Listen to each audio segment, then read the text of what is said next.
Continuando con la materia de introducción a las políticas públicas, seguimos en el tema de los bienes públicos y los bienes privados. En términos generales, se puede decir que las elecciones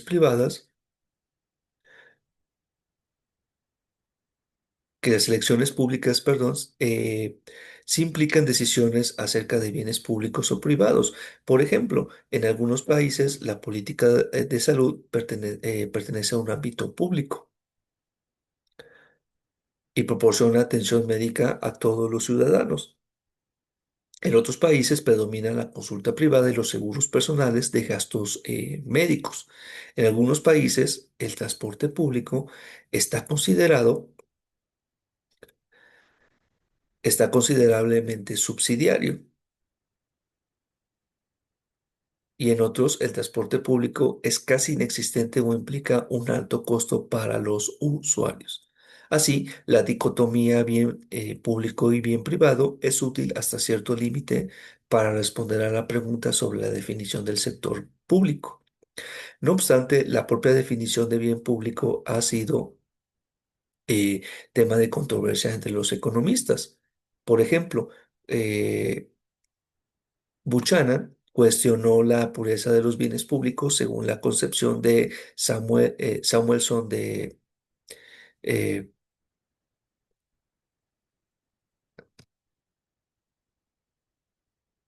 de Samuelson de 1954 y sugirió la existencia de numerosos bienes que no podían clasificarse de manera tan tajante. Algunos bienes públicos podían tener beneficios que admitían la posibilidad de exclusión. Buchanan sugirió la existencia de clubes que excluyen a ciertos miembros del público mediante un mecanismo determinado como una cuota o tarifa. La teoría sobre los bienes club surgió como un importante aspecto del debate público y privado y puso de manifiesto el hecho de que tanto la teoría como la práctica, el bien público puro está sujeto de impurezas.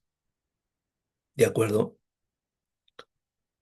Desde el punto de vista de la pureza, desde el punto de vista de la pureza, los bienes públicos, las políticas públicas tratan de definir qué puede considerarse público, quién lo suministra, quién y cómo lo paga y a quién se lo paga.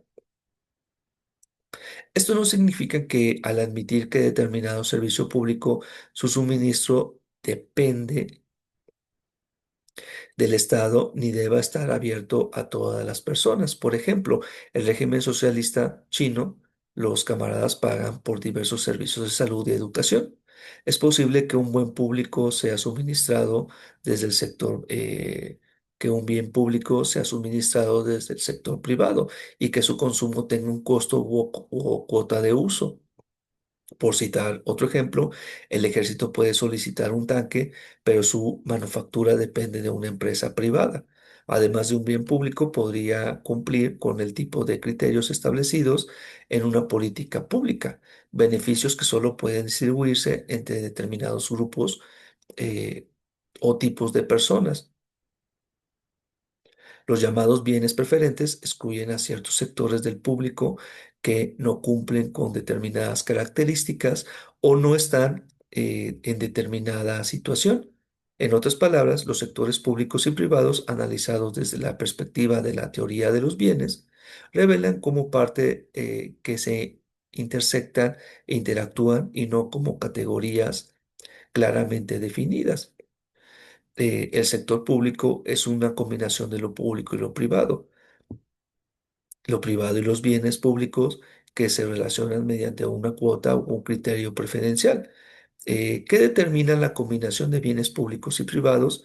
El argumento de Frey señala la existencia de un ciclo en la demanda de bienes públicos, que quiere decir que el sector público privado con el tiempo cambia en respuesta a la interacción de los votantes, ¿de acuerdo? De los votantes, del gobierno, los servidores públicos y los productos, como lo podemos ver en este diagrama, el ciclo de la demanda o en la demanda de bienes públicos y privados.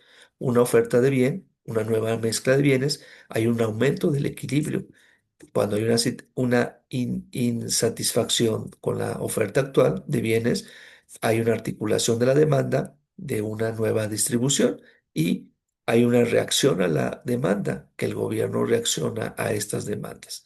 ¿De acuerdo? Este sería el ciclo de la demanda de los bienes públicos y privados. Ahora, en ciertos periodos, en ciertos periodos habría insatisfacción por la manera en que se suministra un bien público o por su precio. El gobierno responderá cambiando en la forma que suministra dicho bien o la dimensión o escala del suministro. Esta nueva combinación se convertirá en una fuente futura insatisfactoria. Ahora, eso es lo que ocurrió en la década de 1980, una demanda de votantes capitalistas de más bienes privados en detrimento de los bienes públicos, una nueva oferta, más bienes exclusivos, la reducción de bienes públicos y puros. La década de 1990 habrá estado dedicada a redefinir la combinación público y privado. Entonces, vemos estos ejemplos. Ahora, lo público según quién. A partir de la década de 1970 y 1980, nos sigue mencionando el autor que las críticas feministas a las políticas públicas han señalado que la formulación de políticas públicas ha estado circunscrita a aquellos que los hombres consideran como dominio público. ¿De acuerdo? La dicotomía entre lo privado y lo público es uno de los temas centrales a lo largo de casi 2 siglos de bibliografía y lucha política feminista. En realidad es el tema primordial del movimiento feminista. El feminismo liberal tiene implicaciones radicales, máxime al movimiento de desafiar la separación y oposición entre la esfera pública y privada, que son fundamentales para la teoría y la práctica liberal. El contraste liberal entre lo privado y lo público es más que una mera distinción entre dos tipos de actividades sociales. La esfera pública y los principios que rigen son vistos como entidades separadas o independientes de las relaciones que tienen lugar en la esfera privada. El feminismo argumenta que el liberalismo está estructurado a partir de relaciones patriarcales y de clase, y que la dicotomía entre lo privado y lo público oculta su sumisión de las mujeres a los hombres, dentro de un orden aparentemente universal, individualista de igualdad. ¿De acuerdo? Eh, Christe Beuret en Women and Transport, en Mavis MacLean y Dulcie Glovers, que eran editoras, mencionan a partir de datos sobre los métodos de transporte, la edad, el sexo de las personas que se desplazan, la propiedad y el uso de automóviles. La autora argumenta que a la falta de un buen sistema de transporte público representa una desventaja considerable para las mujeres en cuanto a las oportunidades de empleo, así como un factor que limita en gran medida sus actividades familiares y de ocio. Su conclusión es que las mujeres necesitan definir las agendas y las políticas de transporte público para mejorar sus oportunidades económicas y sociales. Para ello, Beuret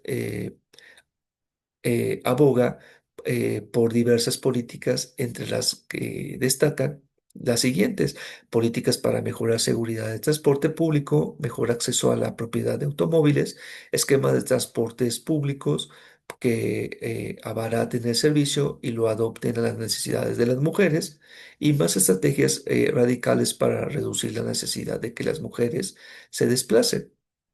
Los autores incluidos en el libro editado por MacLean y Groves señalan que las fronteras de la esfera pública se han construido de tal manera que los problemas privados que enfrentan las mujeres en general en relación con el transporte y otras áreas de la vida social y económica han sido excluidos de las consideraciones pertinentes a los asuntos públicos. De esta manera, aquellas áreas en las que las mujeres se ven más afectadas que los hombres cuentan con pocos recursos y no gozan de visibilidad en la esfera pública. Hay otro autor con otro libro Jean Paul, que es editor del Private Violence and Public Policy, que manifiesta. Este libro analiza cómo las políticas públicas en las sociedades occidentales han excluido a la familia de la esfera pública. Así, la violencia doméstica ejercida contra las mujeres es un tema poco atendido al formular las políticas públicas. La cuestión ilustra el problema por definir el dominio de lo público y el dominio de lo privado, así como la relación entre las políticas públicas y la privacidad individual. La conclusión de Paul es que la forma en que los varones definen la privacidad de mucha información acerca del poder y la indefensión en la sociedad.